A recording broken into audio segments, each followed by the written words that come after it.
Hi everyone, it's Sasha and Suzy from Women's Fight News, and we're back. After a big break? A really long break. And I was meant to say just before, have you seen the TikTok? And I don't know if it's the Kardashians and they say like we're back. Have you No. not seen it? That's us right now. We'll post it on Twitter. Um, yeah, I feel like it's been months and months. However, we had to do one today after the weekend. Yeah. You just couldn't not, leave it that. Just the world's talking about it. It'd be more, I don't know what's more offensive, us not talking about it. The fact that it wasn't co-main or the scorecards. It's like so much. And the That's venue. just so offensive. Say again. And the venue. Yeah, you know what, let's start with that because I texted you, didn't I? So I've got on the laptop, I'm watching the BT one, which was all right. It was pretty good to be fair. And then I've got the Matchroom one and I'm ready for the first fight on YouTube. And I was like, that's weird. And at first I thought it was just like, they've just got an image and then put like the logo on in the background, just waiting because I think it was about 30 minutes late as well. And then I was like, oh no, that's actually the venue. Like I have on an unlicensed fight fought in a bigger venue than that. It is so worrying. Like it was like a little conference centre, wasn't it? I was just confused really because surely they could have sold out a bigger place than that. I mean, if it's the only place in an area and they want to be in an area, fair enough. But like, surely there's bigger places. And I know Amanda Serrano is going to fight there next, which surprised me. However, saying that, she has, give her a due, she sold out like Madison Square Garden, so she can fight wherever she wants. I don't really, it doesn't really matter at this point. But for people that they're, trying to showcase, like Sandy Ryan up and coming, then, it's just a shame. It is a really odd venue. Like I was shocked. I didn't realise that was the one that Amanda would be fighting in. I think is Amanda headlining that card, and I know she's fighting like a mandatory. So naturally they don't sell as well. However, I know she's going for the 12 3 minutes. Mm. Um, so I kind of get that, but and like you say, it's Amanda Serrano, so she can go and fight in a back garden if she wants, and she'll just do what she likes. But yeah, just a bit of an odd venue, really, wasn't it? It definitely wasn't my favourite, and it didn't even watching it. I don't know what it was like there, but the atmosphere certainly wasn't coming through the TV, was it? No, you're right. It was a little bit flat. So credit to Sandy and Jessica for such a great fight because if you think of like, and it wasn't as bad as like COVID behind closed doors, but there was a lot of flat fighters Mm. because there was nothing around. And like, Jessica's fought in some big venues. I know she's probably had the best performances when it's been behind closed doors, but Sandy's got used to now performing and fighting in big arenas now in front of big crowds, hasn't she? And like with Sandy, I always think her ring walks are really good. She thinks them through. Yeah. Great atmosphere for them. And it was like 2 meters. Yeah. That's what I mean, like, it takes all that away because I love the ring walk, like, I love being there live and watching. Sometimes they're a bit long. I'm not a fan when they start the music and they're coming from the dressing room because 'cause I'm a Yeah. bit like, "Oh, it's 11 now, come on, get running." But, yeah, it certainly wasn't my favourite venue. Mm. I wouldn't be upset if I didn't after the Amanda fight, if I never have to watch fights there again, I wouldn't be upset about that. Yeah. Wasn't great. Um but another issue, and I know we both, I think a lot of people weren't happy with it, the fact that it got pushed down on the card to for a drugs cheat as well for Conor Ben. Believe it. Outrageous. Outrageous. It's for no belt, nothing, just literally his comeback. And the only reason he's in that position is because he's made an even bigger name for himself because of the drugs thing. Yeah. So That's he's really benefited, hasn't he? And it wasn't a great fight. I mean, to be fair though, I must say that the judges scored that one a bit odd, but it wasn't a great fight. It was 4-0. It was only 10 rounds, it wasn't 12. What was it? It was just so if it was me, I would have put him on the before the bell. I've got to be honest, I went to bed straight after. I wasn't watching the rest of it. You didn't miss much. But I just felt disappointed for them because it's such a big fight in women's boxing that what a shame. It's pretty much for undisputed. If it wasn't for politics, it would be for undisputed. And you put an undisputed as not as a co-main or a main, like what. It's one of them for me where it's like it's another like we've ticked the box. So we've got, I mean, they had 2 female fights on that night. Obviously, one was on when no one was there. It was the first fight on.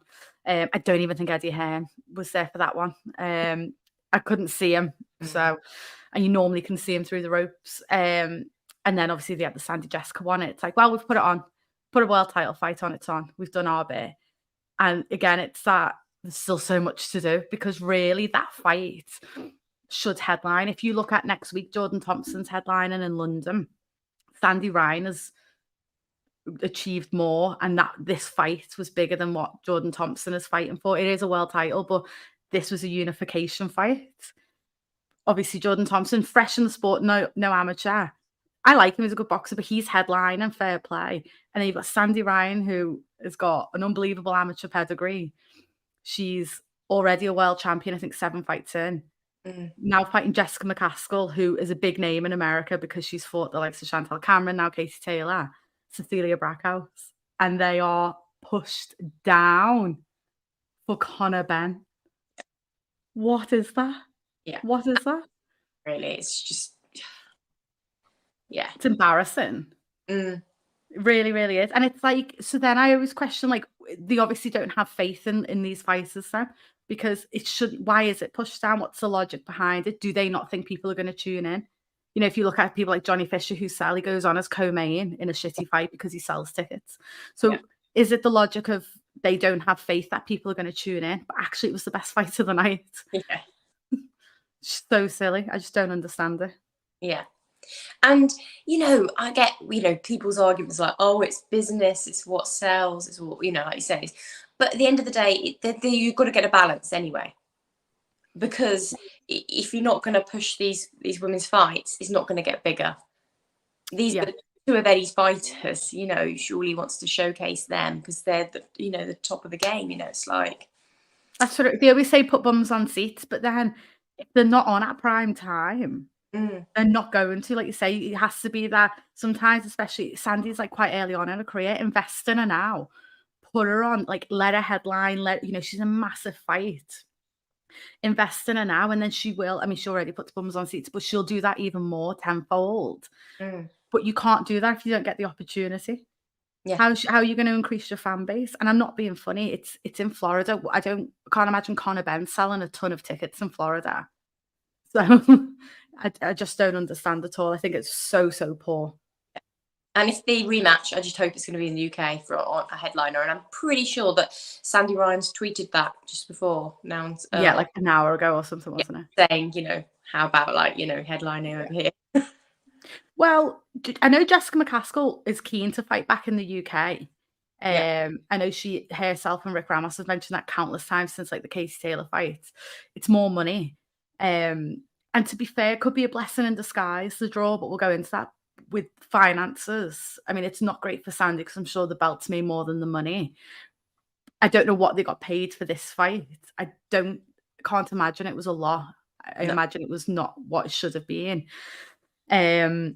But they come to the UK. They should, if they don't headline, they should be co-main on a massive card. And I mean, like you've got to be talking. I think someone said Chantal Cameron, Katie Taylor, but that's too soon. But it would have to be that magnitude for it to be co-main. Otherwise, it's very worthy of a headline. And people after that first fight and how controversial it was, but still entertaining. Yeah, everyone's going to buy tickets. Like you say, it's made the rematch even bigger. Yeah, which sometimes is, even though she's not gone home with the belt, I think Sandy's walked away with a lot of fans, especially American fans. Everyone's talking about it.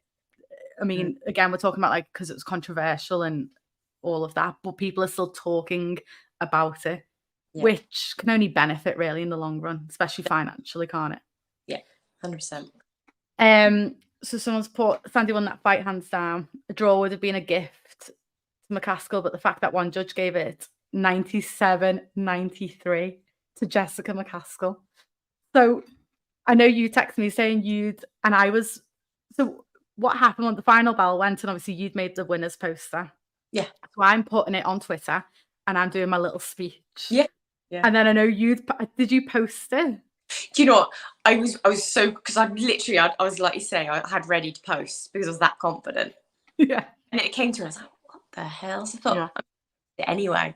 So I was so incensed, and I think I put something like, "Oh, she was the real winner" or something. And I was a little bit controversial, and I was thinking, I need to be a bit classier here. So I did delete that, and then did a new poster and did it properly. But But I was sitting there, so I had obviously we've done Jessica and Sandy's winners posters because we don't know who's going to win. The final bell goes, and I'm like, well, Sandy's won that 8-2, in my opinion. So I've got it on Twitter. I've done my little speech, and then as I'm watching it on the TV and I'm about to press it, the first score was 97-93, and I was like, oh, that's good. Thinking it's Sandy, and they went Jessica McCaskill. I was like, straight away I cancelled it, and I knew it would be a draw then because there's no way Jessica could have won it. it was just ridiculous, absolutely ridiculous. I couldn't believe it. Could not believe it, and the fact that then Jessica got booed by the crowd. Yeah. Honestly, do not think I've seen one tweet, one person comment that they felt like Jessica won. Not one. No. I was going to say that I have not seen anyone from boxers, pundits, fans, and I'll be honest, I don't think Jessica and Rick thought they won. No. As soon as that final bell goes, you can just tell by the body language. She did believe she lost that fight. It was written all over her face when she had the belt. She was like, a bit like. I think, you know what? To be fair to her, I think she was, because I think she knows she lost that fight. I think it's very obvious. No one is then going to come out and go, oh, shit, I was lucky there. I think I lost that. So I did think she handled a post-fight interview very well of, she just about got out the word of saying, oh, yeah, I thought I'd done enough for a split decision win. I've never heard anyone say I deserve to win that on split decision. So I thought she handled that quite well because it's quite an awkward thing because I think she knows deep down inside she's looked out, and that it's not her fault. She's not the judge. And I know people booed, and I don't think they're booing her. They're probably booing the results and the judges because actually, again, like Jessica does quite well. She does have a good chin on her and good ribs as well from some of them body shots. Yeah. Like, she lasted and she made it she made it entertaining, didn't she? To be fair. Yeah, she did. Just madness. And like you said, when they boo, it's more the result, not Jessica. Because like you said, it wasn't her. She gave a great fight. I mean, I loved every minute of that fight. So she gave a great fight. It's out of both fighters' hands. So yeah, and the fight was better than I thought. I had a feeling it'd be like a fight of like two sides in a way. So I thought Sandy would dominate the first half, and then I had a feeling Jessica would try and do what she's done against Chantal, which was like come in all guns blazing and try and overwhelm Sandy. But actually, when I rewatched it today, and obviously Rick Ramos didn't want the mic in the corner, which was really annoying. But obviously the commentators could hear and pick up a little bit. And I just feel like his tactics were really wrong. So they went from the opposite of what they'd done with Chantal, because I think they gassed with the Chantal Cameron fight because she come out too quick. And on this one, they kept saying like, oh, Rick wants her to be patient and wait for Sandy to come to her. And I was like, that's never going to work because Sandy's a boxer. Do you know what I mean? You just, and Jess is a proper brawler. Yeah. So really, she would have been better doing what she normally does instinctively of just, as she did do it at times, but just like throw windmills and just hope some lands. Or I feel like, because a lot of rounds, she barely landed, in my opinion, Jessica. Yeah, and she did look like she was waiting to counter, didn't she? And like you say, but then she just couldn't. Yeah, because she's not as quick as Sandy. Sandy was then so good on the counter, like unbelievable. So, and then Jessica's only defense is when she kind of like folds over and stands there. But then you've got Sandy who's then going uppercuts and hooks to the body. Otherwise, she's just a guard is so low, Jess's. Yeah. So she was just kind of getting pinged everywhere, really. I just a bit of odd tactics for me from Rick Ramos. I just thought it was the opposite how they probably shouldn't have done it, in all fairness, because it just didn't work. Like, she only won 1 or 2 rounds in theory. And that's what I don't get. What did the judges say? Like, what did they say? Yeah. It's very confusing. It's very confusing because it just was not close enough. No. Well, she perhaps this round they could have given it that way, but it wasn't like that at all. I've rewatched it. So on the night I scored at 8-2, and I thought rewatch it because I was tired because it was like 4 a.m. And today I've scored it 9-1, And actually, the only round I give Jessica is the first round. And do you know what's funny? That was the round that I really thought was clear for Sandy when I was watching it. I'd have to Oh, rewatch. really? So it felt Yeah. like it was like a feeling out round, and I think you could argue that Jess probably landed a little bit. She did have a good round. Yeah. I don't know if it was like the 6th round, I can't remember off the top of my head, where she had more success, but Sandy had better success. I think a lot of people gave Jessica the 3rd round, but when I've watched it again, I won't give her that round this time. Mm. I It's, think yeah. Because if I, in that theory, Sandy could have won all of them, yeah, because I genuinely thought, I mean, like you say, I watched it ridiculous o'clock in the morning. I was so tired, I didn't actually properly score it at the time. yeah. So I do need to go watch and actually score each round. But in my head, I was just trying to tot it up. And I remember thinking, round 1, Sandy. I think, to be fair, I think most people have, so maybe it's me, but I've given Jessica the 1st round, and then on the night I gave her the 3rd, but I haven't today, because I feel like because sometimes I think everyone's quite guilty of going, "Oh, like, we'll use this as an example, like, Jessica had more success this round, so she gets the round." But she Yeah. had more success compared to her previous round, not compared to, like, Sandy. And actually, when you look at, Sandy Ryan in virtually every round, Yeah. she just dominated. And when Jessica was landing, I think Sandy was letting her land to then counter, 'cause I don't think anything was hurting her. Mm. So that's what I don't get. And then the only other thing I can think of is I thought Jessica was very reactive, where she was obviously waiting and waiting and waiting. But then Yeah. when she got hurt, like round 7, when Sandy landed that massive, massive body shot, like, ugh, it hurt me. Then Jess like snaps and then starts throwing all these I don't know if the hooks, jabs, I don't know what they are. They're just like going, but none of them land. But I don't know, as a judge, if you're sitting there, you think they're Yeah. landing. Yeah. But when you're watching them on TV, she's well out of range, Yeah. like 90% of the time. Yeah. So strange. It's, But this is where, like, they should come out now and explain, like, whoever's given it was 7-3 to Jessica McCaskill has to come out and explain mm, why they've given each round to Jessica. It'd yeah. just be fascinating. Yeah. Because, it's just frustrating, isn't it? Because when you're a fan of the sport and you just keep seeing these decisions where they're bad decisions, it's just disheartening.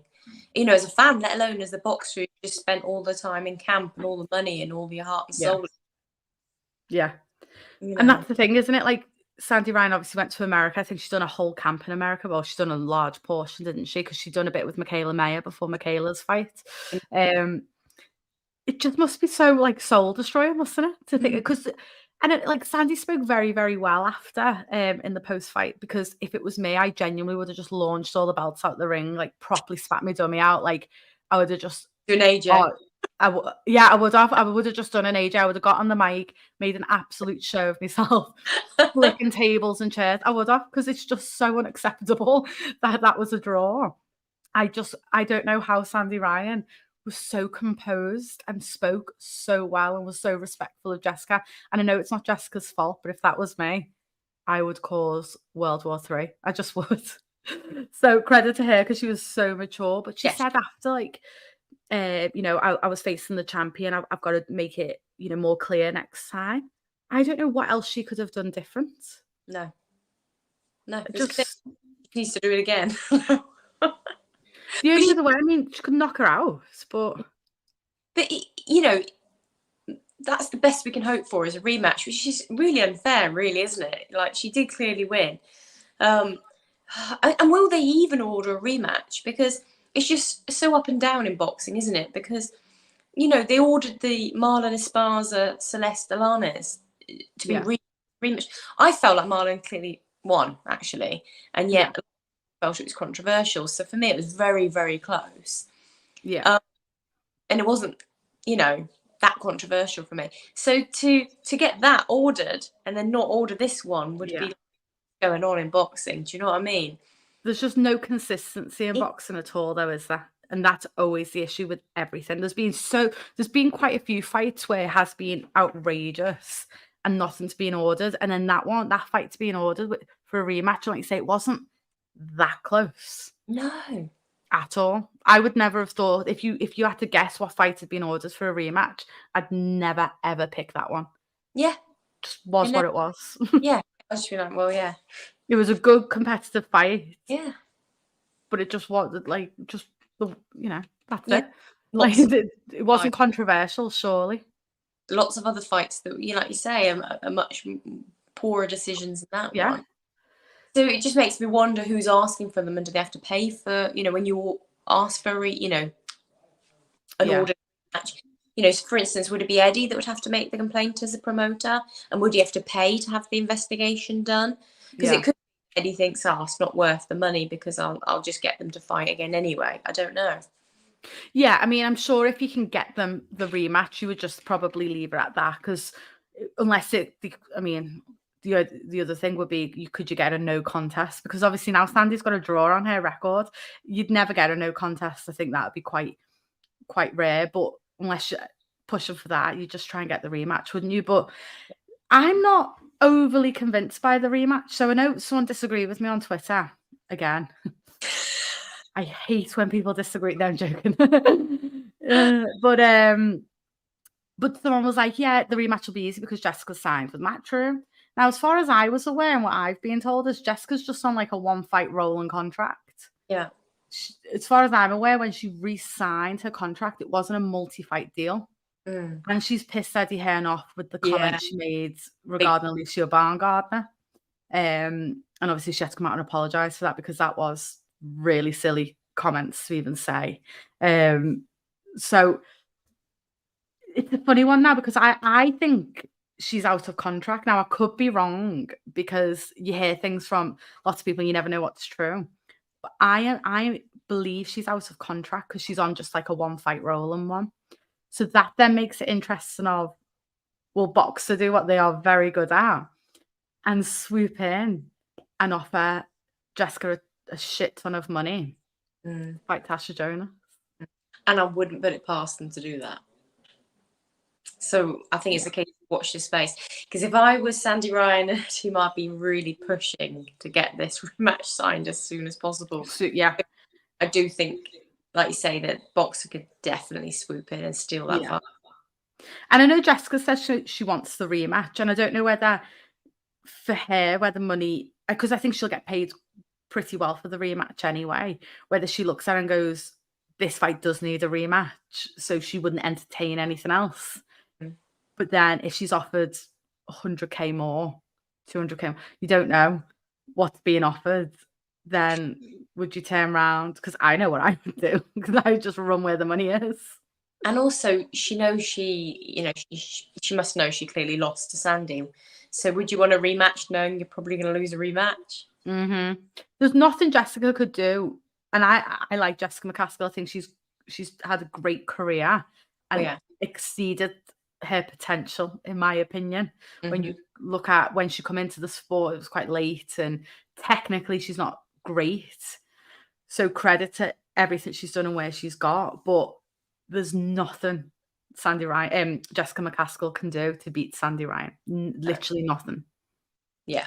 Apart from get good judges. Like, that's the only thing I can think of. I tell you what was also frustrating is that I still feel like, although everyone's saying that Sandy, they think she won the fight, she's still not getting full credit because I don't think people rate Jessica McCaskill enough. Yeah. And it's such a shame because if people actually look at who she's beaten in her career, she's done a lot. She deserves to be in the top 10 pound for pound, and yet people still don't rate her. Just because she's technically doesn't look pretty, isn't it? That's all it is. Like, she's a very I think she's a very entertaining fighter because of her style. It's Mhm. certainly not orthodox. Um, but she's tough. I mean, I'm not being funny, and not a lot of people could have probably got the 10 rounds when Sandy was landing them body shots because she landed a lot. Yeah. Plus mixed in with the uppercuts. Then she's got that, like, stiff jab that she was constantly landing by the range. Like, Jessica done very well, and then she kept coming back. And if anything, it looked a little bit like it was winding her up, so she was coming back faster. Like you say, Jessica McCaskill beat Cecilia Brackhouse twice Yeah. when no one expected her to, and at the time, Cecilia Brackhouse was one of the best fighters in the world. She's been in and had a really good scrap with Katie Taylor years ago. So she, obviously she's gotten beat to Chantal Cameron, but Chantal Cameron's probably one of the best boxers on the planet. So yeah, I must agree. Probably Sandy isn't going to get the credit, which that'll only come down to, I think, fans who aren't clued up with who Jessica McCaskill is and what she's done and things like that. And yeah, she doesn't look super pretty, but she's unorthodox and awkward. She has that horrible style of she marches forward, doesn't she? She just throws. So you can't always see what's coming. No. It's and just such an awkward style. And she's strong with it. So Very strong. You've got to be careful. I feel like she's dangerous right the way through. She's got that nasty overhand right, and you don't know when it's coming, because I don't think Jess knows when it's coming sometimes, because she's throwing that much that sometimes she's got this big overhand right and it lands. She is a dangerous fighter at all times, and actually when she was getting down and she was losing more and more rounds, she'd become more and more dangerous. She does not get disheartened like a lot of boxers do. By round 6, 7, when that horrible body shot come in, a lot of fighters would survive and tighten up. She literally done the opposite, loosened off and just started walking into Sandy. So she's tough. You can't rest. You can't lose concentration for a minute with Jessica, because then you are in trouble then. Yeah. And you can see the damage it did to Chantal's face after.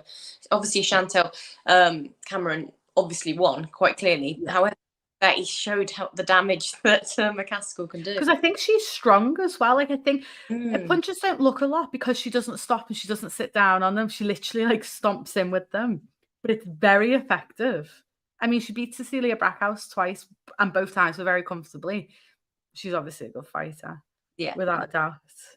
And I posed a question earlier on social media to say top 10 pound for pounds, because obviously it doesn't matter about, it's quite subjective. It doesn't matter about belts, doesn't matter about any of that. So I posed the question, would Sandy Wright, she should be in the top 10 now, because she's just beaten a top 10 pound for pound fighter, because Jessica McCaskill's still top 10 in the ring, ones lineal. So I posed that question and a couple of people came back no on Twitter. So I've asked one of them, why would you say that? And because you're wrong. And it's because they don't rate Jessica. But the point is that she is in the top 10 pound for pound of the lists. Sandy's just beaten her. So then Sandy enter the top 10. But I posed a question to see what other people thought. But it is a thought. It's I mean, that's just so subjective as well, isn't it? Saying, well, I don't rate Jessica. Well, I don't give a shit. She's former undisputed champion. She's been in the ring with genuinely the best boxers in the world. When we're talking about Cecilia, Katie, and Chantal Cameron, she is being a champion for a long time. I can't remember how many title defenses she's had, but she's had a lot of successful title defenses. Whether you rate her or not, that is what she's achieved in the sport. Whether you like her or not, she has achieved all of that in the sport. Because at one point she was as high as number 4, wasn't she, in top 10? Yeah. And she's been there for a long time. It's not just been so whether you rate her or not, literally doesn't fucking matter, does it? Because that's just fact, isn't it? What she's achieved in the sport is factual, not opinion. Yeah. And then I can't even remember who's in the top 10 actually at the minute. It's so difficult, isn't it? Because you look at the 1, 2, and 3. I mean, actually, you look at 1, 2, 3, 4. Yeah, the top 5 is quite. they're so tough, aren't they? But they're in there. Obviously, you'd have Clarissa Shields, Chantal Cameron. They've got to be 1A, 1B. Yeah, Serrano, 1C or 2. Katie, 2B or 3. It's just so difficult, isn't it? Yeah. I think Sandy would enter it. Yeah, I think if she would have won, I think if she would have went home with all the belts. It's a tough one, isn't it? I don't know. But because apart from Jessica, she's probably not had, if you look at who else she's fought, she has fought very, very good opponents, jumping in the deep end with Erica Farias and that. But I don't know if I'd put it in the top 10 at the minute, even though I do genuinely believe she'll probably be top 3 pound for pound in the next 12 months. I think she'll dominate quite a few divisions. See, I think if she'd officially beaten Jessica McCaskill, I think they would have all put her in the top 10. Yeah, yeah. So my thoughts are, does it But you've matter? got Tasha Jonas, who's not in the top 10. Is she in the top 10 with some people's? Because I've seen Is her she? some, but I'm not sure which ratings I'm thinking Well, of. this is the other thing, though. So difficult, isn't it, to really know? But I know Tasha Jonas wasn't in the top 10 for a long time. And again, just because she's got belts, if you look at who she's fought, it's probably right that she hasn't been in it in a respectful way, because she's not fought anyone in the top 10. So yeah, obviously Sandy's fought someone in the top 10. Yeah. If she would have officially beaten her, Yeah. then she would have to slide in at least the lower end of the top 10, wouldn't she? That's my thinking. I'm thinking, does it really matter that she didn't get the official call? Because it's a subjective list of top 10. It's what you think. Well, yeah. Therefore, does it matter about the belts? Should she still slide in there towards the top end? I'm not saying, 1 or 2. But Yeah. Yeah, I think potentially. I mean, after I mean, that was like a career best performance for me from Sandy Ryan. And I looked at that because I'm going to be really honest. When she called out Chantel Cameron, well, I don't know if she did or Clifton Mitchell did. And I remember at the time thinking, that's just nuts. Like, you're a million miles away from that. And actually, when I watched it, I thought, oh, I was hoping she would win that fight like she should have. And I thought, oh, if you build up that fight in the next 12 months, that's a big fight. Because I do think Sandy is that good. I think her improvements have been unreal. Best thing that ever happened to her was losing to Erica Farias. And now look at her. It's an unbelievable performance. She's, stepped up every fight. She's like the full package though, isn't she? Like, her movement is unreal. She moves in and out of range really well. She reads it so well, the incoming shots. Like, her defense, and when she slips and then counters with a hook or an uppercut, it's unreal. And she does have everything. She's got that nice long jab that she uses effectively. And I thought that was a very mature performance as well, because she was patient. She knew Jessica was waiting and she didn't feel the need to start anything. She was able to control it so well that she still drew Jessica in, even though that wasn't Jessica's game plan. That's tough to do. Yeah, she didn't get drawn into the scraps. And to be fair, compared to Chantel Cameron got drew into, and she does like a scrap, Chantel, but she did get like drawn into a scrap the last couple of rounds of her fight against Jessica. Sandy managed to maintain her game plan throughout. So it does excite me, that fight. Not right now, but in like about 12 months, that fight would excite me. And what excites me about Sandy is that potential for the KO, because you just know she can get like a body shot KO. Easy. So, and it's always exciting, isn't it, to watch a fighter when you know that at any point that can happen. Yeah, 100%. So yeah, that would be interesting though. Someone's put Jonas is currently number 9 in Ring Magazine. I think she's only just recently entered it, I'm presuming. I think that was when she became a 2-weight world champion. I know when she got the 3 belts at super welterweight, she still wasn't. But I do put that down to the level of opponents, because none of them were top 10, to be fair. But so if you had to bet, not a lot of money because we're saving money, you have to bet a £5. Do you see the rematch happening? And if so, will it be an immediate rematch? I would like to think so. I'd put a bet on that. I think it will happen an immediate. If it's, especially if she's in contract still, McCaskill definitely happen next. I think that's what it's down to, isn't it? Is she or isn't she in contract? If she's in contract, it will happen next, and I do make sure that happens next, and hopefully in the UK. Yeah. If she's in contract, I think that's where the danger lies, and boxer sweep in. I could go either way. I'm going to go for hopeful. It's going to happen next. But Matchroom have won these little bidding wars with a couple of the female fights, haven't they? Because I know they were bidding for Cecilia Brackhouse for Tasha Jonas, but Terry got it. Yeah. And there's definitely another fight, and I forget it now, but a couple, Hannah Rankin. But again, Terry Harper got that one over Tasha. So they are willing, to pay. Yeah. And I think if Eddie Hearn can see like pound signs and he can make some money from it, which I think he could in the rematch, then hopefully, it'll be such a good fight. If they have it in Derby or around Derby, think how many tickets that Sandy will sell. Yeah. Just well, she's really popular. Obviously, she's from Derby, but I know she engages quite well with the community and stuff like that. So Yeah, you imagine she could sell in Derby. because they want to give her like the key to the city. Have I heard that? I think Oh like yeah, they love her that much. yeah, Such a big, she's a big star for the city. yeah. So 100%. So I am. Yeah. Let's see if they Yeah, get the rematch. yeah. Be Oh, exciting there. And then okay, let's say the rematch happens. I'm gonna all day say Sandy Ryan yeah, wins. 100%. Let's say Tasha won, and now Tasha's expressed no interest, I believe, in this fight. But let's say they had it for undisputed, who would win, Sandy Ryan or Tasha Jonas? Based on that performance, Sandy Ryan. Sandy. No disrespect to Natasha Jonas, because she's an excellent fighter, and it will be an excellent fight. And I think it will be huge. That's another headliner. Is a huge fight, Yeah. and it can go either way. But I just feel like with that performance that Sandy did there, I'm just, like you said, she's something special. Yeah. And they're becoming top £3 per pound, like you just said. Yeah. So in which I feel like that's where she's heading that way, then probably I'd give it to Sandy. What do you think? No, I agree. I think you'd have to edge it to Sandy. I just think, I mean, Tasha's strong and powerful, but I think it's just Yeah. those body shots.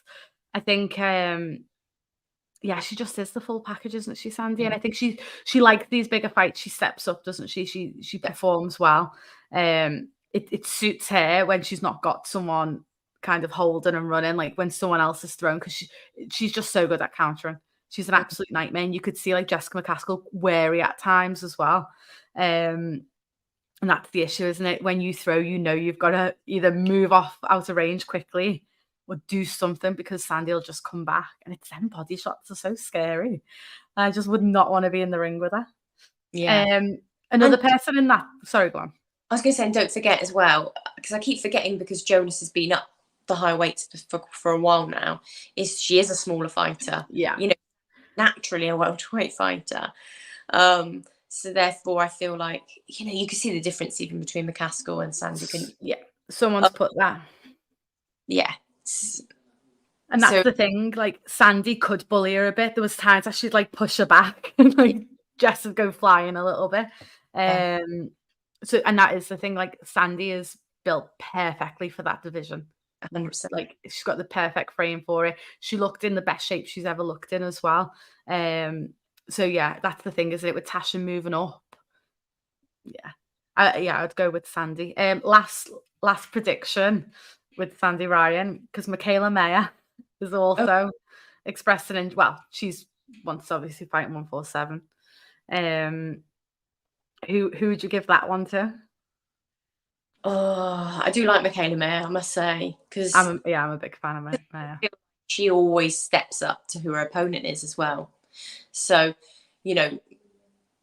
people might have commented on last fight. They weren't so keen on a last fight, but I feel it's because she steps up to whoever her opponent is, and she did enough to win against that opponent.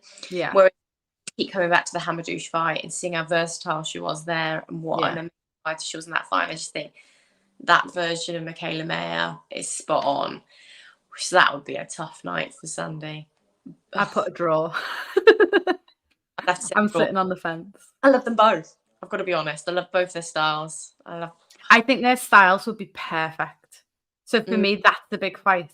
That is a really big fight. Again, I think you obviously want to see what Michaela's like at 147 against a slightly higher opponent. I know, like you said, people criticised her a little bit.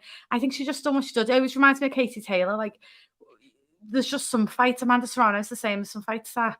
Yeah. It's never, not every fight's going to be your best performance. Sometimes you just do exactly what you need to do to win that fight. There's no point doing anything else. You just do what you do to win that fight. It's simple then. Like you say, step up there. She stepped up against Hamadouche. Michaela Mayer stepped up against Alicia Baumgardner. Probably will kick herself because she probably didn't throw enough in the first couple of rounds, which I think cost her the fight. But take away that, probably from round 3 onwards, it was a good version of Michaela Mayer. And she probably was weight drained. It's similar to the Terry Harper situation, like you don't realise till they move up that they really probably shouldn't have been fighting at that weight. Yeah. So Michaela Mayer again has got the perfect frame for 147. Yeah. She got the height. Oh yeah. So, yeah, that fight between Michaela and Sandy, I think you could build that to be a massive fight in, like, 12 months' time. Yeah. So Yeah. she's not short of options, is she, Sandy Ryan? She's got a lot of fighters there that she could be in some massive headline and paydays. Yeah. And don't forget, if she face Chantal Cameron at some point, they've got a Mhm. lot of beef and bad blood between them. So that would be mega because that's real Yeah. beef. That's what I mean, like, I think if she would have won this, I think if it was me and I would then really push that fight, not to happen immediately, but a little bit like the Clarissa Shields, Savannah Marshall situation, have it Mm. as a constant narrative, Yeah. because when that fight does happen, that will then be the biggest fight Yeah. in women's boxing, because hopefully every year that there'll be a bigger fight and a bigger and a bigger. And I think when that fight happens, because there is so much genuine bad blood, it's easy to create a narrative. And hopefully at the time they're both going to be, potentially undisputed champions in two different weights. Yeah. That'd be massive. But I think when Sandy comes through, hopefully Jessica again, that's when I'd start the narrative then. And Mm. then get other big fights. The Tasha fight's still a great fight. Michaela Mayer's still a great fight, but have the end goal of Yeah. that's like me money maker. That'd be unreal. I don't get how they have bad blood because, I've spoken to Chantal. She seems really lovely, really nice. Mm. And I've met Sandy and spoken to Sandy, and she's really lovely as well. So I'm like, both It's really. weird, isn't it? How did I they know. get I know them? Sandy's coach, Clifton Mitchell, said a few like ridiculous comments about Chantal Cameron, which really put me off him because he just Oh, said some like disgusting, just ridiculous things. And I always right, you're he right. commented on her weight, didn't he? Yeah, And yeah. it's just so uncalled because it wasn't even like creating a narrative or anything. It was just so personal and untrue as well. And he Mm. took a picture of a woman, an innocent woman in the public at a service station and compared it to Chantal when she was out of camp. It was just so immature and pathetic. Um, but I don't know where prior it's all come to. We'll Mm. find out because Yeah. if the fight ever gets announced, surely they'd have to say. Can't keep it a secret why they hate each other. We all wanna know. Someone else has put, and this is a good shout in the future, Sandy Ryan, Lauren Price. Oh, true, true. Lauren I always forget about Lauren Price. I don't forget about her. I don't Mm. put her in the mix with Sandy Ryan at the minute because I'm pretty sure she's going back to the Olympics, Lauren Price. She's not I'm just always disappointed a little bit with boxing, the prospects. They're just nowhere near active enough. Mm. If you look at some of them, like Sandy, Ellie Scottney, Sky Nicholson, when they started, I mean, Sky Nicholson had about 100 fights in her first year. She travelled the world and didn't stop. And then you've got Lauren Price and Karis Ardenstall, who were unbelievable talents, who again, you could be looking at top 5 pound for pound, definitely gonna be world champions. They're just not out that much, are they? No, I agree. I agree. So I think that's a fight in the future. I mean, that fight for me couldn't be the next 12 months. No, no, I agree. Also, I'm convinced Lauren Price is doing the Olympics, so obviously Yeah. that puts a massive stall in her career. But again, in the future, Mm. yeah, why not? There's quite a lot at that weight, and like a lot of people moving up now, and there's tons and tons of options. But to think how fresh Sandy is in her career, but you're comparing it, we're already discussing like in 12 months, you could be having like Chantal Cameron fights or a Mm. Tasha Jonas fight. Like her progress in the pros is unreal. It's so exciting. Obviously, Terry Harper, Sandy Ryan. Terry I mean, Harper's like, yeah. again, you're a big fan of Terry Harper. How would you see that fight going? No comment. No. Don't know. I think I'd have to see what Terry's like against Cecilia. She looked great against Hannah Rankin. Then obviously she fought Ivana, and it wasn't her best performance, but it couldn't be because she's already peaked the week before, and it was all a bit of a nightmare, wasn't it? So, but she's still done more than enough to win, and it was quite an average day for Terry. But yes, she's still done a really good job. So that's quite exciting, isn't it? Yeah. So yeah, you probably just have to see how Terry gets on. I would say Terry would beat her now because she's a lot more experienced, even Mhm. though I think Terry Harper's actually younger than Sandy Ryan. Yeah. Because I think Sandy's about 28. Is she 29? Mm. I'm I'm not not sure. sure. But yeah, and Terry's like 26, isn't she? Yeah. But I think she's just more experienced, I think. But again, that'd be a great fight because they've both of their footwork. Like I'm a big fan of Terry's footwork where she moves in and out on the back ropes. So then could Sandy have the ability to chase her down and still land these big shots? Or could Terry have the benefit of it then from, her movement? She's got great defense. So I don't know, be another good fight. At the minute, I'd say Terry. But again, because I think Terry will be better at 147 than 154. She's not. I don't think she's a natural 154 fighter, and she's still looked really good at that weight. Mm. I think in an ideal world, I think even 140 or 147 would be your optimum. But the Terry Harper Michaela Mayer fight is going to be the big one for me. I have wanted that for years. That will come back. They'll both be like undisputed champions in different weights, so they'll at least be world champions, and that fight will happen. Yeah. And I'm just going to sit back and enjoy that one.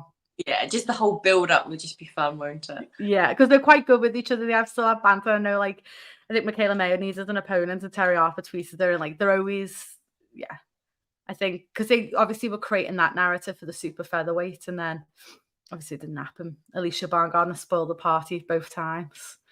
But yeah, that's the fight for me. But I think there's quite a few fighters who could probably 147 for all of them. Because I think 140 is a little bit too light for some. 154 is too big. So I feel like whoever becomes undisputed at 147 is going to always have to put their belts on the line. A little bit like Chantal Cameron has to do all the time at the minute. Bless her. No, she should be undisputed in 3 weights, shouldn't she, right now? She is the most underappreciated boxer in history. It is ludicrous. Don't get me wrong, Matchroom's done marvellous. I'm not saying they haven't, but they don't do a lot for Chantal Cameron. Chantal Cameron's had to do all her promoting in the ring with her fists. Yeah, literally, that's what she's had to. I mean, for years, Eddie Hearn would go, yeah, if Chantal wins this fight, she's going to prove herself to then fight Katie. She must have proven herself about 12 times. Finally gets the fight, has to have a rematch back in Dublin for her belts again. And Eddie Hearn keeps calling it the Katie Taylor Chantal Cameron rematch, and it pisses me off because it's not that way around. Yeah. Honestly, it's scandalous. But yeah, she's massively underrated. And again, I always claim that Katie Taylor's going to retire the end of this year, don't I? So then who will be the next Golden Girl? Because it won't be Chantal Cameron unless she... Do you know what I would love for Chantal Cameron? And I don't know how many years she's got left or how many fights on a contract. I think she'll beat Katie Taylor again. Yeah. And I hope she signs with MVP. I would love that. I would just love her to fuck off, sign with MVP, and then make a ton of money. I mean, Serrano loves her. And obviously Serrano's a big fan, yeah. Best mates with Jake Paul, so I think she could have a word in there. We'll tweet them and ask. Yeah. Because for me, I think Chantal Cameron, she beats Katie Taylor again. She is the money maker now. Everyone wants to be in the ring then with Chantal Cameron. So she doesn't need Matchroom. She only needed Matchroom for the Katie Taylor fight. Now Matchroom needs her. Yes. I would love her to leave and go to MVP, where look what happened to Amanda Serrano. She spent her entire career undervalued, underpaid, and underappreciated. Jake Paul, who people say is not good for the sport, which again is outrageous. No matter whether you like what he does in the ring, I'm not overly arsed. I actually do watch him, to be fair. But what he does out of the ring's unreal. Imagine Chantal Cameron having what Amanda's got, and you had the two of them. Obviously, you got Shadeja Green as well. Yeah, that's a good stable. She's another one that will sign as well for the PFL. Chantal, she's always said she wants to do MMA when she's done with boxing or towards the end of boxing. Or you know what? Funny enough, I said this the other day. I was like, she's going to sign with PFL as well. Yeah, definitely, without a doubt. I think she used to be a kickboxer, didn't she? And I know when I interviewed her a while back, I think she was fighting Bustos or someone. Can't remember. I think it was that fight, and she couldn't get a fight for ages. And she's saying how she was like losing love for the sport, and she said she was even thinking of going into MMA then. But then this fight come up. I think it was the Bustos fight. So yeah, that would be good. I reckon she'd be good at that as well. Yeah. And they've signed, I mean, Savannah Marshall, Clarissa Shields, Amanda Serrano, PFL getting all the stars. Yeah. They'll get her as well, I reckon. Yeah, definitely. I'd love to know what they're paying to be getting these stars on. Yes. I'd love to know what their contracts are like compared to boxing. Yeah, But it must be big for Marshall to have come across, because that's a surprise for me. so random. Must have given her a massive incentive.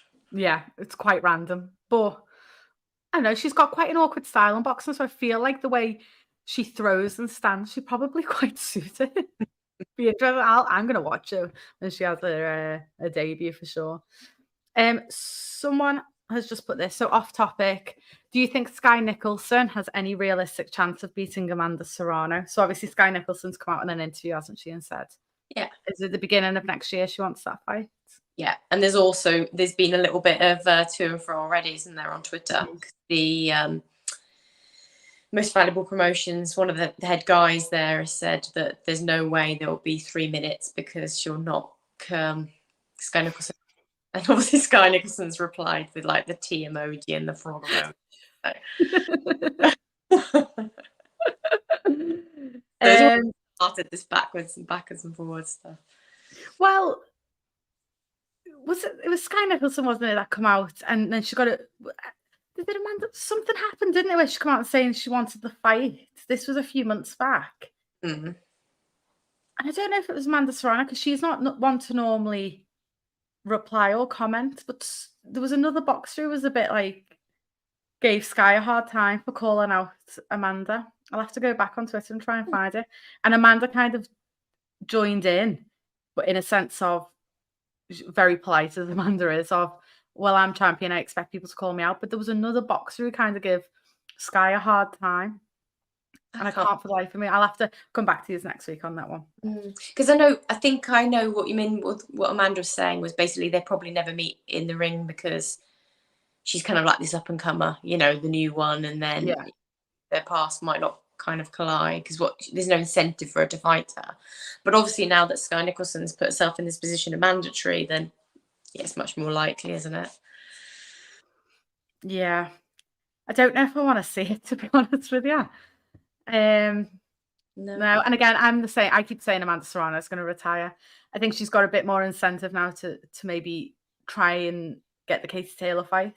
I think initially she would have wanted the Alicia Baumgardner fight, but obviously we don't know what's going on there, and I can't see that being resolved anytime soon, which is a shame because I think that would have been a good fight. I don't know though. I know she's mandatory, but it wouldn't be the first time that you get off. Because remember, she's got all the belts. Yeah. So she's got multiple mandatories. Oh yeah, of course. No, I don't see her. Because I think with the styles, right, this is an interesting one. Because obviously Sky Nicholson's got the style where you could potentially be anyone. Yeah. She holds people off at distance and not get hit. Well, then if you do that against anyone, you could hold them off. Yeah. Can theoretically be anyone with that style. However, obviously we saw that fight where Sky got overwhelmed with the forward, the pressure. That real sort of, the fight was a bit of a bad one to watch, wasn't it? That girl just kept running forward, not doing a lot, running forward at her. Well, obviously she had forward pressure from Amando's, an exceedingly strong forward pressure. I'm not sure how she will deal with that. It's whether she can keep that off or whether Amanda will just come in strong and that's it. Yeah, it's a tough one. It's such a jump. Yeah. I know she's mandatory, but we're not talking about a regular world champion. We're talking about Amanda Serrano. It's a really big jump there. Really big. I think she'd be better. Well, I was going to say moving up to super featherweight potentially, but obviously you don't know what's going on with the belts there. And that'd be quite awkward because they're good friends, aren't they, Sky and Alicia? But it's so difficult though. I can understand the girls in that way. It's how frustrating it is when there's no middle ground. It is difficult. I mean, for me, before she even mentions Amanda Serrano, I think it would be good for her to try and get a fight with like Erica Cruz. I think you'd have to do something like that before. You just can't jump in from the opponent she had last weekend to Amanda Serrano. Mind you, I think she did say she wanted one more fight anyway, but you would Yeah. have to talk about a former world champion. It'd have Like to be. the food might be good. That's a good shout, yeah. Mm, So it'd have to be a very high level opponent because I just think that some of the opponents Sky's fought so far, they've not all been high level. So no. it's just, and that's not Sky's fault, but it's just too much of a job. This is a good shout. Sarah Marford as well. Oh yeah, yeah, That's a good shout. Um, so just someone like that, you'd have to test the water and you'd have to win convincingly before you could mm, go in with Amanda. You can't scrape by a win, and then go in with Amanda. yeah. And I'm looking forward to seeing how she does develop though, Sky, now, because now she's clearly made up her mind in her head as to which direction she's taking, and it's not back to amateurs. Now she Yeah. can fully dedicate herself to the program. You know, she might develop that bit quicker. There's just no rush. I just think everyone seems to be rushing, don't they, to get these world titles, and then once you've got them, you gotta keep them then, and we've seen some fall, and I just don't know if there needs to be a big rush. I still think Sky's gotta develop a little bit more of a pro style before, because we're talking about Amanda Serrano, if it was a different world champion, potentially, yeah, you could look into it. Like Ellie Scottney won one early, and she faced Shanika Johnson, who is a credible world champion at the time, but she's no Amanda Serrano. Oh yeah, You know yeah, what I mean? Because yeah, that's the difference. You're talking about a very credible world champion, and then you're talking about arguably number 1 or 2 pound for pound in the yeah, world. yeah. It's so different. So I don't know. Don't know if I'd want to see that fight. I think if it doesn't well, it'd obviously only happen through being mandatory if it was forced to happen. But no, I don't even think it's going to happen, to be honest with you. I just think with Amanda now, obviously she's doing this mandatory, but she's doing it because she's doing the 12 3 minutes. I Yeah. even think if it wasn't that, I think they would have managed to get out of the mandatory. Mhm. And I think she only wants like the big fights. I Yeah, also think she's going to concentrate on PFL. So I don't even know if the opportunity would yeah. potentially be there. And that's fair enough for Amanda. She's got to that point in her career where, you know, I think why not? She wants the big money fights, the legacy fights, and that's fair enough. It's a little bit like the equivalent of Caroline Dubois facing Katie Taylor. Yeah. I mean, obviously, Caroline Dubois is fighting on Saturday at your call for the IBO, which Katie Taylor did have, so I'm presuming she's got rid of it. It was Estelle Mosley's. Oh, of course it was. So, Yeah. and Estelle Mosley, I don't know what she was doing. She sort of went up in weight to try and, I think she was going for the IBO higher weight, and then lost, and then it was a draw or something. So obviously, then she had to obviously probably vacate this, but Vacate, yeah. Yeah, sorry, that makes sense. And then obviously then she'll be world champion, but it is like then I can't see Caroline Dubois ever facing Katie Taylor. No, I don't see it happening. I don't think Katie Taylor I ever did. just think they're all at, when you're talking like the likes of Katie Taylor and Amanda Serrano, they've had very long careers, especially Amanda Serrano. She's like 50 odd fights in. I just don't know if their careers are going to last as long as the right time and for the younger ones coming through. Do you know what I mean? I just don't think them paths are going to cross. Yeah, And I think that's fine because it's like two different generations. yeah, Um, so no, I don't see it happening. Like for Sky Nicholson, I think potentially wait for Amanda to vacate, which I do think she will do within a reasonable time for mm, Sky to then wait and be ready. And then you've got some massive fights yeah, at that weight. Raven Chapman's in that weight. yeah, Paris Ardenstall. yeah. And if they Tons. had time, I could imagine them all getting a belt and then it being a big, Ram Robin. That'd yeah, be good. yeah, it'd be nice. But yeah, so I don't see that happening anytime soon. Um, but could be wrong. Amanda might go. Why not? I'll do it. I like the UK. I'll come to the UK. She can Yeah. do what she wants, that Amanda. So we'll see. This Saturday coming up, so obviously Caroline Dubois is fighting for her first world title, Yes. which will be exciting. I think Yeah. again, you're looking at. I mean, she's a baby still, isn't she? She's so young. And I love the promotion that Boxer are doing for her. You just can't scroll through without seeing a post of her doing a knockout or something, They're really Yeah. hyped her up, and I love how much they're getting behind her for this fight. Yeah. They've definitely picked kind of like their golden girl, Mm. which is hard to pick because you got Karis and Lauren Price also, who've obviously all come from the amateurs. So, but yeah, Caroline's a very special talent, isn't she? And she's like, is she 20, 21? She's young, isn't she? Yeah, young. She's going to be a pain though for everyone in the lightweight division. She is going to be an absolute nightmare because, again, you imagine she'd move up when she needs to. She won't need to at the minute. But someone else in the lightweight division who's fighting on Saturday, but on the Matchroom show, Rhiannon Dixon. Mm.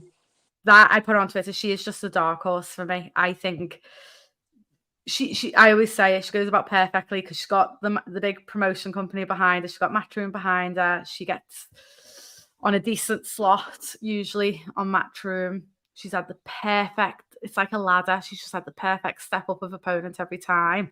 This week she's fighting Katharina Sanders, who I think I have written down, I think she's like 12-1, if I'm correct. Her 16-1, sorry. Her only loss coming to Terry Harper. Very experienced. Solid. Very, very experienced. So this is the perfect opponent to see where you're at before you contemplate, like before you start calling out world champions. Like this, Katharina Sanders is a good, solid opponent, very experienced, been in with, good opponents, won titles, only lost to Terry Harper. This is a perfect opponent for Rhiannon to see exactly where she's at. And then she can start thinking, right, at what point I'm going to challenge for my first world title. Yeah. Which is exciting. Yeah, it's a great fight. People need to tune into this one because it's going to be a very competitive fight. I'm looking forward to. So Rhiannon was last out for the Commonwealth where she beat Vicky Wilkinson. And she stopped her. I can't remember what round, but she stopped her. I think it was like round 4 or something. It was fairly early. And it was her best performance because Vicky wanted to win that fight. She come to win. She thought she could. She was confident. So she boxed and she was throwing. And then it was nice to see Rhiannon being able to counter and open up Vicky in that, she got that stoppage then. You know that Rhiannon is going to perform better and better, the higher level opponent. Yes. And she looked so good. And it wasn't the full 10 rounds, didn't need to be. We know she can, she's got a good engine on her, Rhiannon Dixon. Yeah. But you know that this is going to be her best fight against Katharina Sanders because once she knows it has to be to beat her. But she does, you could just tell in that fight that she's got that style that will suit world level. That's where she's going to be good at. So these bigger, better opponents is where and I think she said it's like a coming out party. And I do believe that, where I think we're going to see how good she really is going to be, like her potential, I think. Yeah. And yeah, I can't wait. In her power, I think she's going to get better and better with that as well. Yeah. I think, again, I like her footwork. I'm always big on footwork. I think gets you everywhere. If you've got good footwork, you're going to do well. But she is powerful. She's got slick defense. Again, I think for me, she's the full package in the future. Do you know what I mean? Obviously, she's still raw. She's come from white collar, so she's obviously not the finished article, as she shouldn't be. Yeah. But for where she is in her career, she is perfect. And it's like them building blocks all the time. Every fight, you can see what she's been working on with Ant Crawler, who obviously has done an unreal job with that. And they've obviously, they work well together. So that she's only going to get better and better, isn't she? Like, she's got the fundamentals perfect. So you can tell, like, they just add little things each fight. It's like she must absorb it like a sponge. Because she just improves so much, doesn't she? Oh, you mentioned about defense. I just had this vision in my head of one of her defensive moves and how slick she was. Yeah. She's so good. Worked, then move ahead. It was just like, yeah. She's good. She slips well. She counters well. Good footwork. Fast hands. Powerful. Yeah. Cool. Not like, what would you not like? And she's entertaining. She is genuinely entertaining to watch. There are some fighters that even we might have spoke about tonight. There's some prospects that they're just currently, I'm not a fan of watching. It's not I'm not a fan of watching some of them, but they're certainly not the top. I'm not like, oh my God, I can't wait. I will be when they're in there with big names. But there are some fighters who, and it's fine because you just do what you need to do to win, who aren't as entertaining. And then you've got someone like Rhiannon Dixon, who I genuinely, no matter what level she's fought at, I've really looked forward to watching her because she's so good. And I always say that about another fighter, Shannon Ryan. I always look forward to watching her fight, even though she's still at the beginning of her career. Yeah. She's always entertaining.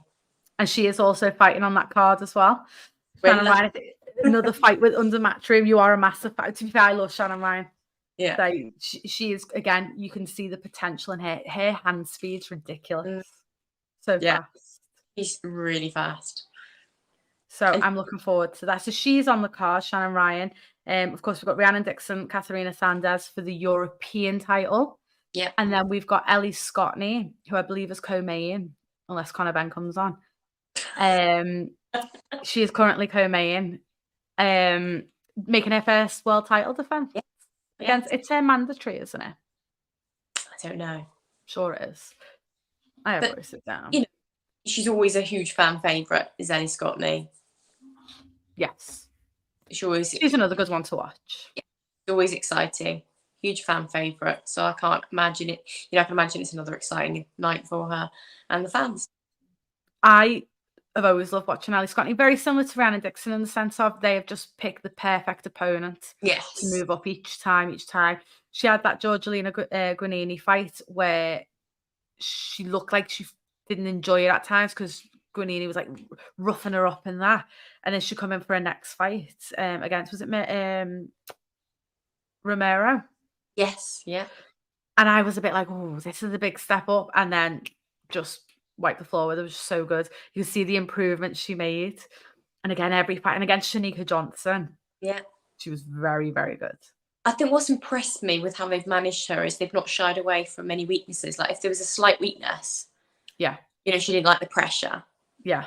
Getting more pressure fighters. Yeah. And that's what they done, didn't they? It's like, don't shy away from it and give her an opponent that would suit her. Like, give her something that makes her uncomfortable, make her better. Yeah. That's exactly what happened, wasn't it? Because you had that Guanini fight and Ellie Scotney won. It was a close fight, closer than I'm sure she would have wanted. But it was because Guanini was roughing her up and she was like trying to bully her about a bit. And Ellie at times looked a little bit lost on what to do. And then comes back and smashes the next fight. Like she certainly did not look lost because again, Romero's trying to do the same thing, but Ellie had learned so much obviously from that prior fight in camp. Yeah, she's just been unreal since. And her fight against Shanika Johnson was so impressive because Shanika Johnson, incredible world champion, super experienced, strong girl as well. And Ellie, it's fair to say, I think picked her apart for the most part, didn't she? Yeah, and that's the thing. Shanika was no pushover. If people might it's annoying when people watch certain fights and think, oh well, the opponent probably wasn't that good. No, she was a credible world champion. And if Ellie looked that good against her, it just shows what level Ellie is. Shanika Johnson is a very good fighter, and actually I'd like to see her hopefully back and in big fights. But Ellie just made her look average. But that isn't because Shanika's average. That's because Ellie was that good. Yeah. They got the tactics right. Everything was perfect. And it's like Clarissa Shields. She makes fighters look average who are world level. That's not the opponent. That's just because as a fighter, they are that good. That's the whole point, isn't it? So again, I do think Ellie didn't get the credit she deserved for beating Shanika Johnson. I think that was a massive deal. That was a massive fight. Yes. Because people probably didn't necessarily know Shanika Johnson enough. She was a world way in. Yeah.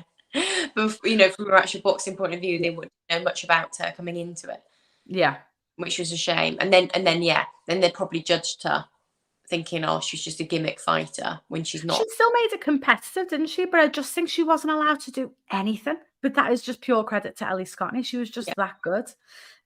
So this opponent, I've not seen a lot of her.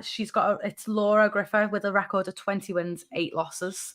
I've not really seen a boxer. I can't comment too much. I've looked at who she's fought, and it's no one, to be fair, that the level that Ellie's fought for the last couple of fights. Yeah. So you imagine it's a perfect fight for Ellie for a first title defense. It's nice to get it out the way because I know she'll want to unify. So this is a good fight. And again, just to see the improvements that Ellie's made, because she's another one that just every fight makes like leaps and bounds of improvements, doesn't she? Yeah. She might want a stoppage. I know she's desperate for a stoppage, isn't she? And thinking about other opportunities within the weight class, because obviously you've got Segaline, who's a world champion. I could not believe what got announced, that she was fighting Tyson Gallagher. How amazing did Tyson Gallagher to get that opportunity to fight Segaline? So I'm guessing that's one that she's going to keep an eye on, because that could be a fight potentially that could be made. Definitely, and I know Tyson Gallagher's had a conversation with Eddie Hearn as well, and they've had a meeting prior about potentially having a fight on Matchroom. She Yeah. was one person in line for whose opponent pulled out? Oh, Nina Hughes. So Oh when yeah. Shannon Courtney pulled out, Nina Hughes had Katie Healy. Katie Healy, Yeah. and then also in the running was potentially Stevie Levy Hmm. and Tyson Gallagher. Tyson Gallagher didn't get the fight because the broadcasters didn't want it because he'd already fought Oh yeah. Yeah. prior. That was the only reason she missed out. But Eddie Hearn obviously must like what he's seen in her because he has had a meeting with her. Because I know Tyson expressed an interest in the Ebony Bridges fight, which won't Oh yeah. happen anytime soon. But he's obviously on her radar. If Tyson wins that fight, and it is a big ask. Yes. Yeah. But Tyson Gallagher's good. She beat Lisa Whiteside. I think she's another dark horse. She's good. Yeah. I would not rule her out of coming home because obviously she's going to be the away fighter. I would not rule it out of her coming home with that world title. She's definitely a dark horse. Yeah. I wouldn't be surprised. I mean, that Lisa Whiteside fight, and I don't know if Lisa's retired. Actually, I need to ask her because I've got the impression she's retired. But great fighter, and Tyson just made her look average. Yeah. Because Tyson again was that good that night and got the tactics right and boxed well. So she does box it as well as she did. And now you've got the opportunity to win a world title, and you know that you win that world title. You know that Ellie Scottney fight is there because she's had a conversation with Eddie Hearn. It's not like he doesn't know who she is. They've had a meeting. You're on his radar if you win that world title. And he always bloody signs people. He'll probably say, even though I know she's not fighting on a Matchroom card, she'll win it and he'll go, I'll have you. Because he just wanted all the belts under her. So it's that's a big fight, I think, for Tyson Gallagher, isn't it? It's like a life-changing moment, I think. Yeah. 100%. Yeah. I was quite pleased when I saw that. I was like, that's good I was fight. shocked though. Yeah. Yeah. Felt a bit random, but like a good random. I've seen Yeah. some random things that I don't enjoy. but that was a good one. I'm looking forward to that definitely. And she could still fight Nina Hughes. Yeah. I know it's a different division. You know, the Ebony fighters there in the future. There's loads of options around them couple of weight classes. Yeah. It's heating up around there. Definitely. Yeah. Because bantamweight fighters would easily move up to super bantam for the right opportunity. Some of the super bantam can move down to bantam. Yeah. And then Shannon Court. Sorry, go on. and then even the Superflies coming up. You've got the super flyers who will come up for the right opportunities. And then you've obviously got Shannon Courtney who's going to come back into the mix. Yeah. Obviously, she's moved to Liverpool, which I knew it. Do you remember I was telling you? I was like, she keeps saying she's in Liverpool, like on Instagram. I'm not seeing her yet. And I said, I'm sure she's moved here. And then she announced that she had. So, you know, she's moved. And what have we always said? Because we like to control people's careers, but did we not always say if she moves out of a comfort zone, that's when she's the best version of her? Yeah, she needs to get away from everything. And I feel like she's in a very good gym. A Yeah. very, very good gym. Same gym as like Beefy and things like that. So I'm quite looking forward to that because I think she'll make a lot of improvements in that gym. I think she'll have a great mindset. I'm looking for, and I think she'll be hungry now because obviously she's had a long layoff with injuries, which is not nice. And she's done well to kind of keep herself on track. So I'm looking forward to her come back, but I think she'll need a good couple of fights. There's no way she's going to jump in the deep end. Yeah, I think it was a big ask for her to jump in with Nina straight away as well. Didn't like it. Didn't like that idea. I'm glad it didn't happen. I think it's stupid because that fight, I have 2 or 3 fights. Shannon has 2 or 3 fights. Then that fight with Nina Hughes or whoever, Ebony, whoever, is massive. I think when you're coming from a comeback fight to that, it's not as big for me. I think we want to see what Shannon Courtney looks like. We want to see the new and improved Shannon Courtney. but so we can buy into the world title fight. I think as fans, I think that makes it a bigger sell, doesn't it? Yeah, 100%. I agree. Yeah, so that's another good one. But yeah, there's loads coming up then. I'm excited. And I interrupted you, I think, because I went off on a Yes. tangent with that one, because there's one more fight, isn't there, on that card for Matchroom this weekend? Is that? Maisie Rose. Is she? Yes, I thought so. Anyway, am I making that up? I'm gonna have to Google that right now. I feel like oh no, I'll turn my phone off. I can't. Someone needs to tell us in the comments if Maisie Rose Courtney's fighting. You know what? She potentially is. She probably is. I've just not remembered. You know what I'm like. I only remember some people. If there's 4 fights and there's no way I'm remembering all 4 in one night, and because I'm not going to the show, I'm less inclined to remember. And also for women, it's usually 1 or 2 on a card. So 4's too many for me. Just like I'm easily overwhelmed. And like you've got the York Hall show, you've got Caroline Dubois on another show. Yeah. It's too much for me. But let's have a little quick check now if she's fighting. If you're wrong, you owe me a tenner. Right, let's see, Maisie. Buy a coffee next week. Yeah. Because that's it, isn't it? Next week, obviously, we're in some good fights in Sheffield as well. Yeah. I'm looking forward to. Are you going to give your prediction on? Wait there. She is fighting. Do you owe me a coffee? No, you didn't agree to that. I didn't know she was fighting. Is that recently announced? No, I think it's been a while. But I've been busy last few months. I've not been keeping up with things. Wasn't it might be one of these where they get named, but we don't have the opponents. Therefore, it's harder to remember if you're not. Yeah, I'm gonna let myself off. She's doing 6 rounds. I really enjoyed the Kate Radomska fight with Maisie Rose Courtney. I'd quite like to see that again in the future. I thought that was a really close fight. I enjoyed that. I like Maisie Rose Courtney. She's going to be another good one. Do we know who she's fighting, or is it not announced yet? Just can't pronounce it. Go on. I always do. If I can't pronounce it, I'm not even going to try because I'll get it so wrong. It's offensive. What country is she from then? Everyone just go on BoxRec and you'll find out.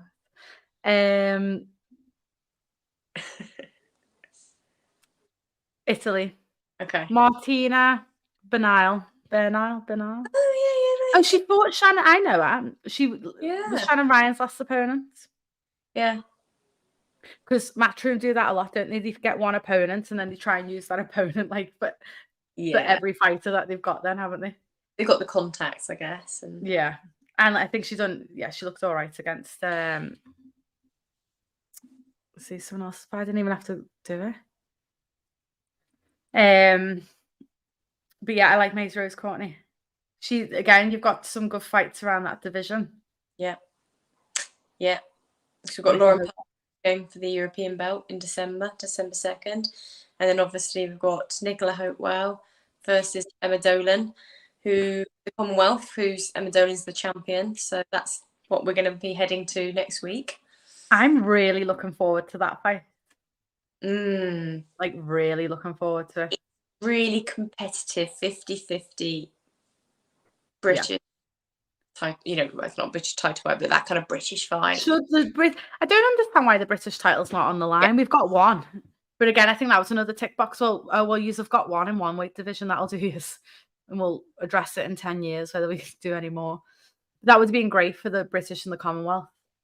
But I'm really looking forward to that. Great 50-50 fight. Yeah. And it opens doors then.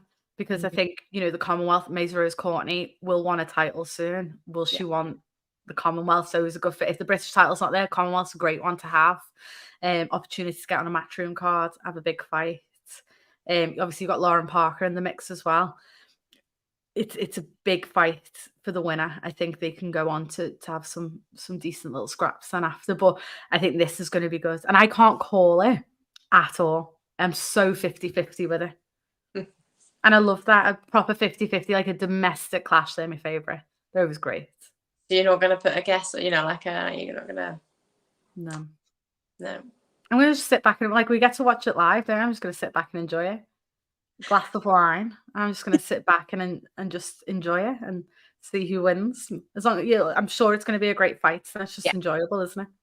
And Yeah. then it's one of them, they're fighting early on in the career. It's not to say then in 12 months' time, they go off to do their own thing, that they Mhm. don't meet again. Yeah. I think that's the benefit of having these fights earlier on, that if it is a great fight, Mm. like Mazer Rose Courtney, Kate Radomska, if they're past the line in the future, I'd like to see that fight again because it was so good the first time. So it could be a similar situation. And interestingly, Lauren and Nicola have been sparring, which I never Mhm. it would have happened because they could be opponents in the future. But it's interesting that they're getting some sparring in, Yeah. uh, getting some I'd great. like to have watched that spar. So that could be interesting now for because they're sort of almost teaming up, aren't they? Against Yeah, they're ganging up on all the others. Yeah. It's interesting that they've sparred, but also Sky Nicholson and Raven Chapman have sparred, which I thought was interesting Oh, have they? I can't remember a now. while back.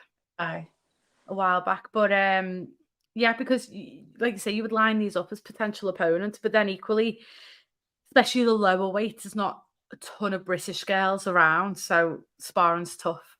And yeah, obviously, it's then tough to find some of the guys around similar weight. So I suppose you've got to do what you've got to do, haven't you? yeah. And sparring and actually fight night is so different anyway. That probably worth it. But you say if they're going to have future opponents, it might be quite nice to team up because then Yes. if you fight one of each other's past opponents, then get Yes. some tactics in, don't you? And then the other thing that we're going to attend next week is obviously the Terry Harper fight against Cecilia Brackers. We're going to go to the weigh-in together, and then Yeah. we're hoping that you get media then for the fight, aren't we? I better have, otherwise I'll have to buy a ticket, and they're all selling out. I'm looking forward to the whole card, to be fair. But yeah, I'm looking forward to this. Obviously, Terry and Cecilia should have fought in Dublin, and then it was on fight day. It was cancelled. So last. So I'm interested to know like how nervous Terry is going to be not for the fight, for Cecilia's health, because it just be in my head thinking like I'd literally be checking up on her, checking she's okay, checking her temperature, buying her things. Yeah, getting all them sips. Like I would just be checking like she's okay. I'd be texting her, "How you feeling, Cecilia? Are you ready to go?" Because I just couldn't like you just couldn't handle that again, could you? Yeah. But I'm looking forward to this. I think for me, this will be, if Terry wins this fight and she can win it like comfortably as well, which I think she can. I think this will sort of bumping her up Yeah. to looking at like top 10 pound for pound. Statement fight, definitely. Yeah, definitely. And then I'm always just you just never know what's going to happen with her career because it's like we all talk about the Tasha Jonas fight. It's not going to happen. Hannah Rankin is fighting for one of the vacant belts, but I don't know if anyone wants to see that Yeah. rematch. I don't think Terry would be overly asked about it. So it's like I'm interested to know because obviously she's defending her title and fighting for a vacant world title as well. So I'm interested to know if she wins this fight against Cecilia, like what her future plans are, whether how worth is it staying at that division. When I interviewed her, so I ran up the hill with her, didn't I? You did 8 times, didn't you? Yeah. Well, I was only going to do it the once, and then I dragged Ebony along with me, and she was like, "If I'm doing 8, you're doing 8," and I can't really argue with Ebony, can I? Knock you out. So I did the 8. I'm And impressed because obviously I was meant to go and then couldn't last minute, but I was gonna stand with Jem and just do some filming. There was absolutely no way, and I'd said to Terry, unless there's a bottle of wine at the top of that hill, I'm not even walking off it. Just not a chance. I'd walk up it for a bottle of wine, maybe some biscuits, but no. So I'm very impressed that you've done all 8. and then I quite enjoyed the rest afterwards, having a Costa. So that was quite nice. Yeah, maybe. That it might be worth it then. And then I asked, I obviously interviewed Terry. Then I asked her about opponents, and we talked about Femke Herman's fight because she's fighting Mary Spencer again in a rematch because that's the vacant belts. And she said, yeah, she's looking out for that one, but she said she's willing to go down for the right fights. I think if she wants the big fights, I think after Cecilia, I know Mary Spencer lost. I still think Mary Spencer's a great fighter. That's a potential, but I think after the Cecilia fight, I think if you want them big, because Terry's got the fan base to be headlining, Yeah, and she's good enough to headline, and she's entertaining to headline. So I think she'll want the big fights, and we're not going to mention the Tasha fight. It's not going to happen. There's tons of other fights. If ideally Michaela Mayer gets the belt. I mean, there's no point doing that fight without a belt, I suppose, but that's a massive fight. Like, just listed loads that Terry could do at the 147, where I think she'd be more suited. But yeah, I think because she always says she just wants the big fights, doesn't she, Terry Harper? So there are still some, and it's good to be a world champion. It's good to defend them, and like Femke Hermans or Mary Spencer. I don't want to see the Hannah Rankin rematch, yeah, in my opinion. We've seen it now. yeah. Rematches do my head in. I don't mind them when it's going to be Sandy Ryan, Jessica McCaskill. But I'm just fed up. Like Katie Taylor, Chantel Cameron. Poor Chantel, it just holds fighters back. That did not need to be an immediate rematch. Which You know, she's so come out and said it didn't need to be that yeah, rematch. Has to do it. has to. So yeah, and I think once you see, I don't mind rematches when there's a narrative behind it or the fight was that good that we want to see it again. But yeah, I wouldn't be overly excited by Terry Harper, Hannah Rankin. I would be excited by Hannah Rankin, Tasha Jonas. That would excite me, that fight. I'd tune in for that. I mean, I'd tune in anyway, to be fair, but like I would be excited for that. But yeah, I think Terry'd have to move down Yeah, for some big fight. Terry Harper, Chantal Cameron, big yeah, fight. yes, that'd be huge. Yeah, And I think it's then because you're moving down to 147, it's like, how do you get them belts now? mm, There's the issue. Tasha's got one, but Tasha's only voiced out loud that she wants to fight Katie or Chantel. Neither are in that division. yeah, So you've got like a bit of a stranded belt. yeah, And then you've got Jessica McCaskill, Sandy Ryan potentially rematching. yeah, If they don't rematch, but I've always quite liked the idea of I've actually liked the idea of Jessica McCaskill, Tasha Jonas as a yeah, fight unification fight, or obviously throw Terry Harper with any of them. yeah, I mean Terry Harper, Sandy Ryan. yeah. Gosh, there's so many options. So many, but it's now like how do you the issue Terry will have is she won't want to vacate because you want to have that. You want to be a world champion, of course, because you get bigger paydays and Yeah, the potential of the bigger fight. So she could do with someone moving up from 147 mm, because I just feel like it looks a little bit like the belts are going to be tied up unless Tasha vacates at 147. I don't know because she doesn't seem to have plans to fight again at that weight. I don't know. yeah. I did hear something where she said she was going to go down in weight again. Who Tasha? I'm pretty sure. Well, obviously, there's talks about the Michaela Mayer fight, isn't there? But then it went very quiet. And I don't know why. I would love that fight. Tasha Jonas, Michaela Mayer for the belt. Terry Harper gets the winner. And then Jessica and Sandy rematch. That division would then look perfect. And I don't know whether it went quiet because it's signed and they're just waiting or it's just fizzled out. Because the thing is, quite a few of Tasha's fights, obviously there was a Clarissa Shields fight, that fizzled out. So I don't know. Yeah. I don't know. But that could be options. Yes. Or the belt would vacate. I just don't know. Because I know if Tasha got the option, she would obviously pick Katie Taylor or Chantel Cameron. 100%. So I don't know whether they're waiting maybe for the outcome in November. I don't know. There's a watch this. Tasha's career is like a mystery. You don't always know what's going to happen next, do you? So, but if the Michaela Mayer fight happens, then obviously Terry would be desperate for Michaela Mayer to win that fight. So then there's Yeah. a way into 147, then, isn't I it? think it'll happen next. The Tasha and Mayer fight. Do you? Yeah. Who wins? Oh, it's a tough one. Again, so, respect both fighters. I think the trouble for me is I'd like to have seen Michaela Mayer do another fight that way, just establish first. Yeah. Up. Because again, that was like almost like that was like a catchment weight, her last fight to wasn't even the full weight. So I'd like to see her do a different, another fight first. Yeah. I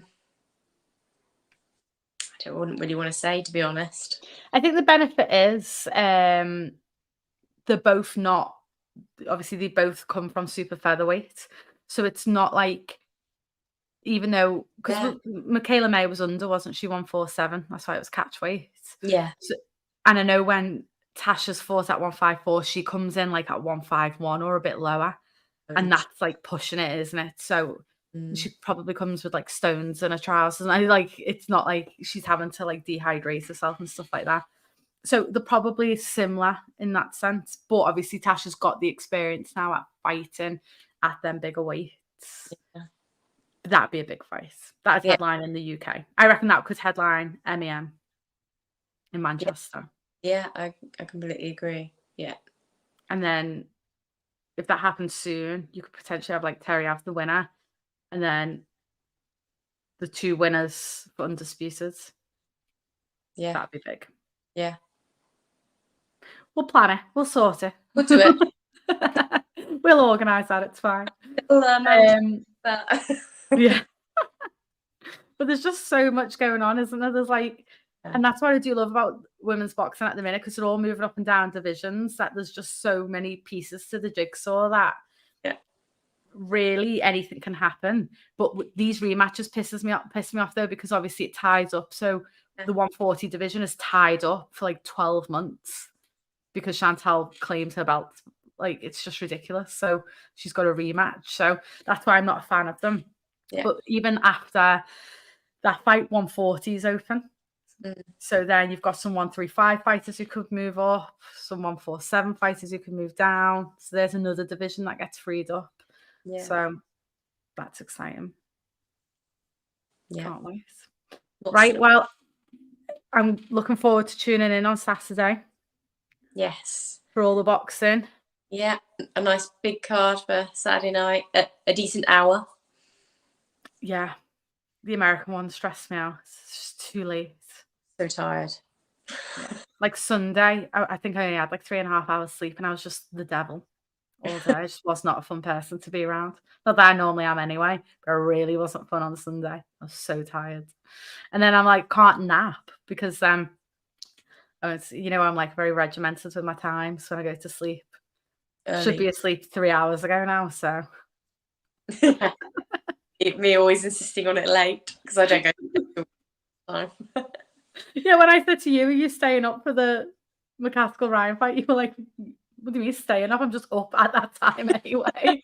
Whereas I've got to like go to bed at 8 p.m, set an alarm, get up, and then I'm all through off. Whereas you're just up at that time anyway. I did just stay up, so pretty much.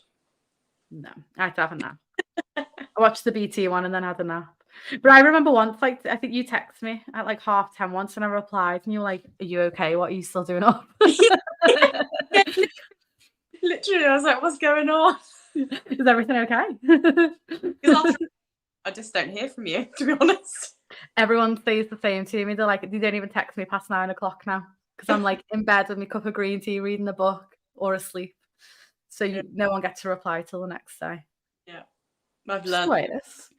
Yeah, learned the hard way. So if there's anything ever important, you have to wait till like 6 a.m. the next day. Then you get like a 4:30 or 5 o'clock message or something from you instead. I do it the opposite. Well, especially if people text me at like 11:30 at night. My phone's always on silent, so I don't hear it. But I'm like, I'm going to get you back now. And I get up at 5, so I'm going to text you at 5:05 and see if I wake you up. It's fine. It's fine. I won't be up at 5 tomorrow. No, I was still doing a live at 11. It's outrageous. But you know what? We might be back next week. Who knows? We'll let everyone know on social media. We'll see how we feel, won't we? We'll see how good the boxing is of the weekend. If it's good, we'll come on. If it's shit, we won't.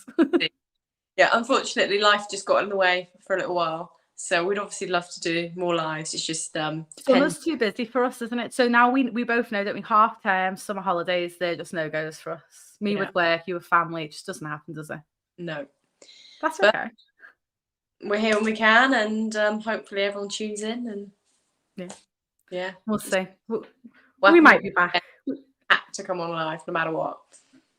Yeah, when it's that controversial, though, like I'll stay up till 11 because it's controversial. It's fine.